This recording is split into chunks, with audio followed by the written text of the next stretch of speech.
Hello, and welcome to the second half of my recent visit to the historic village of Swarkestone, just south of Derby. In this part, I'm going to take you on a 5.5 mile walk, starting here in Swarkestone, taking a closer look at the ancient causeway, before strolling through Stanton Barn Bridge. Then, we'll follow the Packhorse route to Kings Newton, circling back along a disused railway line, and across the fields back to Swarkestone. As we had a good look round Swarkestone in part 1, we'll get started and head off over the 225-year-old sandstone bridge across the River Trent. I have to say that with the narrow footpath and the heavy traffic, this part isn't a particularly pleasant experience. But no matter, once we're on the other side of the bridge, we turn right into the much quieter Ingleby Lane.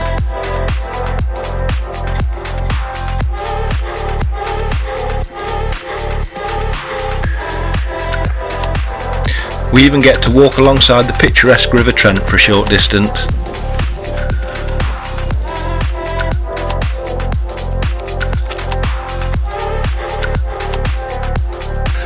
Thanks to the prolific Melbourne Footpaths group, our footpath alongside the causeway is well marked for us. As we stride out over the field, we're now heading south, and we're able to inspect the west face of the causeway in detail. The official listing for the ancient monument, dating from 1967 on the Historic England website, tells us that we are looking at a group of medieval segment pointed arches with triangular buttresses. The arches lined with engineering bricks in 1899, widened to the east in 1853. Said to be Britain's longest stone bridge, there's certainly some history here. We're following the narrow sliver of land which protects the causeway from the voracious needs of the gravel extraction industry. The long since abandoned workings here are now home to an active sailing club, although huge holes in the ground like this one proliferate along the Trent floodplain and are still being created today. The causeway carries the A514, which links most of South Derbyshire with the city of Derby. The modern A50 has taken most of the long distance traffic off the route, but it still carries an awful lot of local commuter traffic. There's a weight limit to keep lorries off, but two narrow pinch points are such that even cars can't pass one another at times.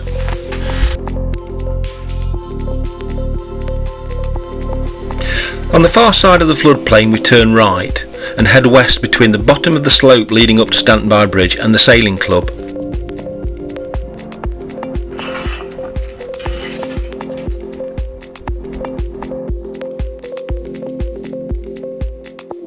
This section of footpath is actually relatively modern, as it's the diversion created when the gravel pit was dug out.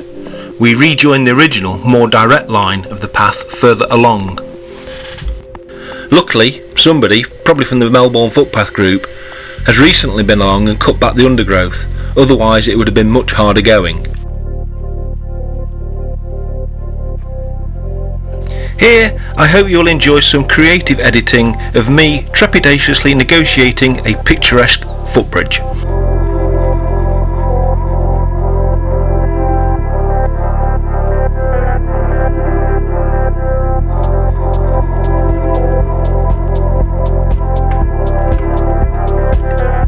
No, I'm not sure it was worth it either. The climb up into the village of Stanton Barn Bridge is brief, with a modest descent of just 20 metres, but it still made me puff a little.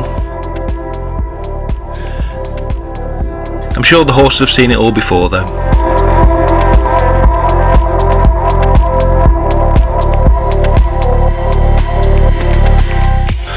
We emerge out onto Church Close and are immediately treated to a glimpse of St Michael's Church. Unsurprisingly, the first evidence of a church here is contemporary with the first mention of a bridge at Swarkestone, spiritual well-being and long-distance trading no doubt going hand in hand in the Dark Ages. Though much rebuilt and restored over the centuries, it retains enough of its 11th century original fabric to be listed as Grade 1. I do regret not stopping for a closer look at the church, but as we're barely a quarter of the way around on our walk, we'd better press on. Stanton Barn Bridge is largely built along Church Close and as such is off the main road, making it a quiet and peaceful little village. I'm sure it's a lovely place to live, but like most small rural communities these days, it doesn't have a lot by way of amenities. At the post box there is a choice of route. On the one hand, I think I may have chosen badly by turning left here and taking the footpath, as I'll explain. The alternative is to carry on further along the road and emerge at the main A514, picking your spot to cross and heading downhill to your left. My choice took me along what I am quite sure is the best kept footpath in Derbyshire. It's truly like walking through somebody's back garden, though I have no doubt I was on the right track, so to speak. The problem arises at the end of the path as it decants you unceremoniously on the main road right at the end of the causeway. Not only is this frustrating, as I could see where I had been some 20 minutes earlier, though with no obvious way of cutting the corner, but also trying to cross the road here because of the bends is positively suicidal.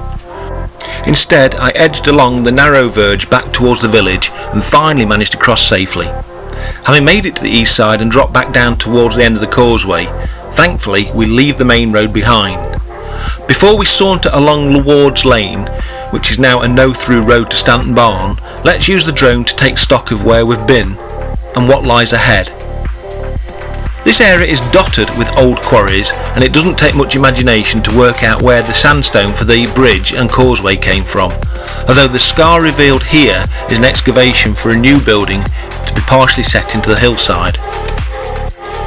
Stanton Barn is a cluster of clearly very old buildings, several of which are under active renovation at the time of my passing through. One of the buildings has a very odd shape, which almost appears as though part of it was sliced off to accommodate the lane. I strongly suspect, however, this lane significantly predates the building, as we'll see in a short while. As Ward's Lane peters out to become little more than a cart track, we start to climb once again.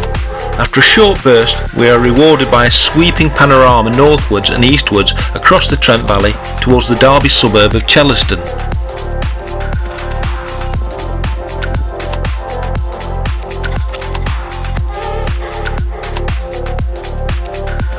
It was a beautiful day for a walk, temperature in the mid-20s and enough of a breeze to take the edge off the strong sun. I'm not naturally a hat wearer, but these conditions make it essential, no matter how daft it makes me look. So too is plenty of water, of course, though the true skill is in rationing it properly, a skill I have yet to master. You may have wondered about the wisdom of flying a drone so obviously close to East Midlands Airport. Whilst it's true I was within the airport's controlled zone, being away from the line of approach, the rules allow me to fly here with a maximum altitude of 60 metres and a warning to be especially aware of other aircraft. I can promise you that I complied with both of those requirements scrupulously. I honestly thought I'd be alone up here on this part of the walk, but never really being far from a built-up area, meeting a dog walker was, I suppose, inevitable. This particular pooch clearly thought that the camera that I was carrying was a stick for him or her to fetch. Right, that's the second drone battery used up, so time to press on. Ward's Lane by this point has become no more than a footpath, though its history is clear to see. Bordered by a hedgerow which has matured into a line of trees but with a telltale ditch either side, it's clear to see that this is an ancient trackway. In fact, it's a Packhorse route which linked Derby with Coventry in medieval times. Indeed, ahead of us in Kings Newton is a pub called the Old Packhorse. We will be turning left off the track before we reach the Packhorse, although it isn't far ahead if you want to visit. Before we turn, we'll take a short diversion to look at Holy Well, which is another sure sign that we are on an important ancient route.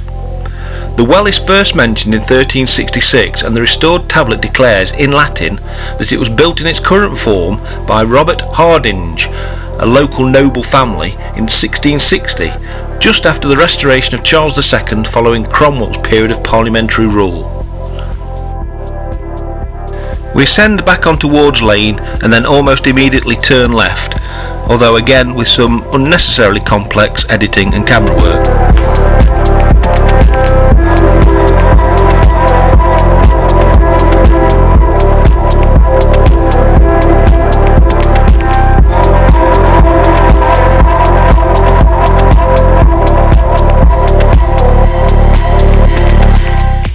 Cheer up, mate.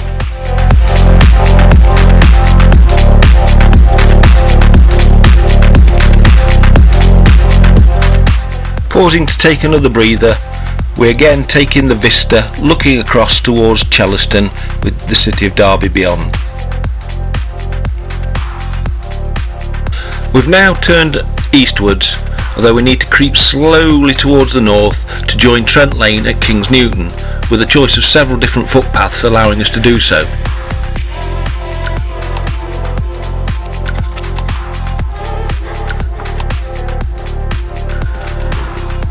Our aim is to reach Trent Lane and the bridge over the trackbed of the former Midland Railway branch line between Derby and Ashby-de-la-Zouch, which also happens to be the approximate halfway point of the walk.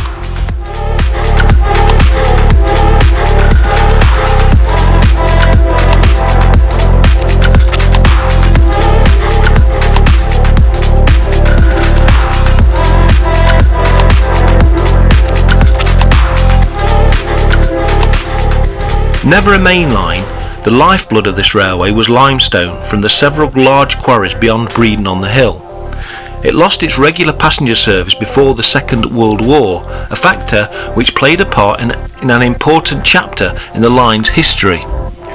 During the war, the Royal Engineers built a huge training camp on land between Kings Newton and Weston-on-Trent on the other side of the river.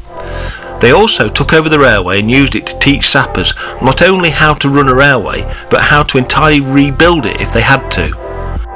The former army camp is now a large caravan storage compound, but once it was covered with dozens and dozens of railway sidings.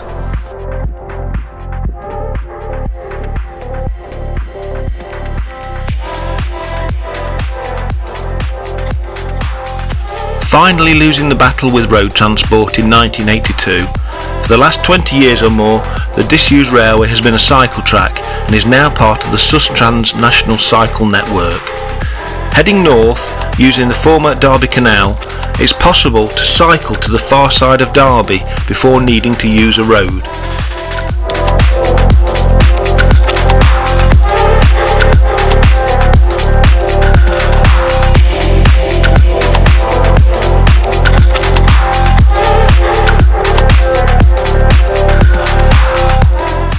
Bridge number 12 is the finest civil engineering feature of the line, and it carries it over the River Trent, requiring 180 tonnes of wrought iron, 66 tonnes of parapet girders, 77 tonnes of screw piles and 60 tonnes of parapets and brackets at a cost of £9,000. It was brought into use when the line opened in 1868.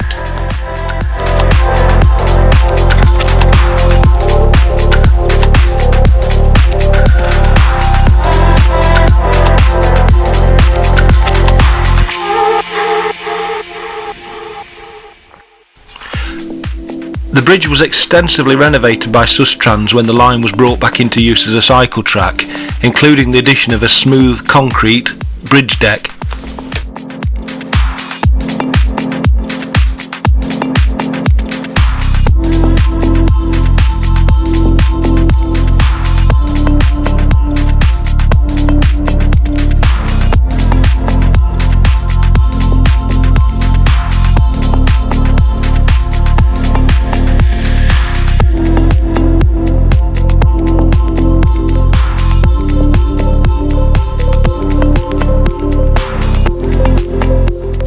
Once again, there's a choice of route here. You can turn off left and follow the canal towpath, but I want to continue ahead over the canal bridge and have a look at the forest that was once Chellaston Quarry Railway Yard.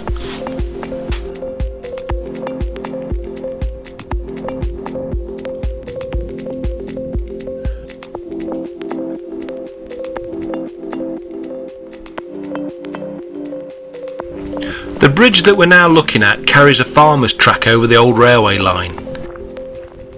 However, contrast the view from the bridge in May 1954 with that of 66 years later.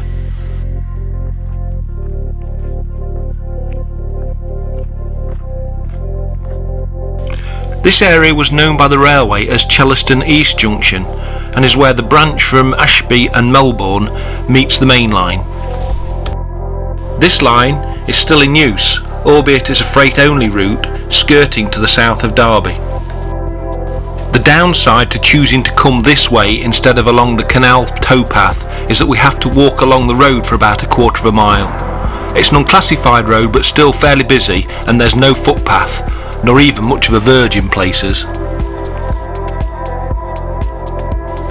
Blissfully, back on footpaths, we first recrossed the Trent and Mersey Canal by way of Massey's Bridge, before striking out over the fields back towards Swarkestone.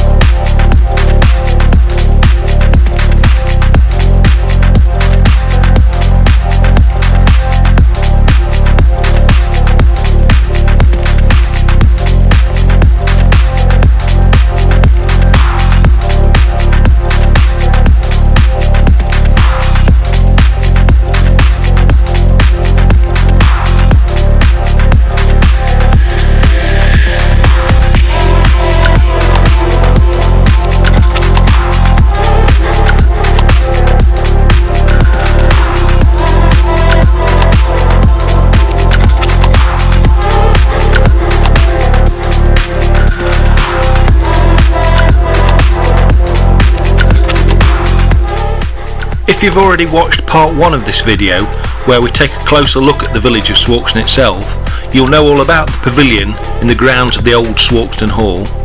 Whilst primarily a folly, something for the occupants of the hall to gaze out over, it spent many years in a derelict condition. Happily, it's now been restored by the Landmark Trust, an organisation which specialises in restoring unusual buildings and turning them into holiday lets to earn their keep.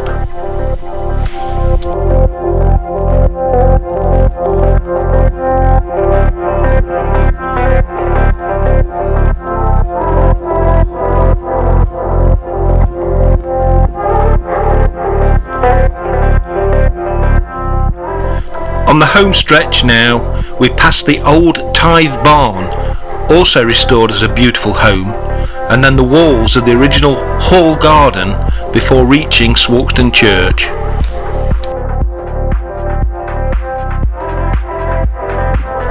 We'll end our walk here, as we've already covered this ground, although you have a choice of going left along the scenic route along Trentside, or right to the main road and perhaps some much needed refreshment from the cottage filling station.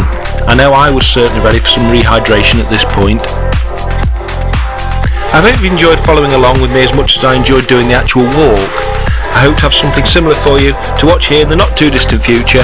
Please check back when you can.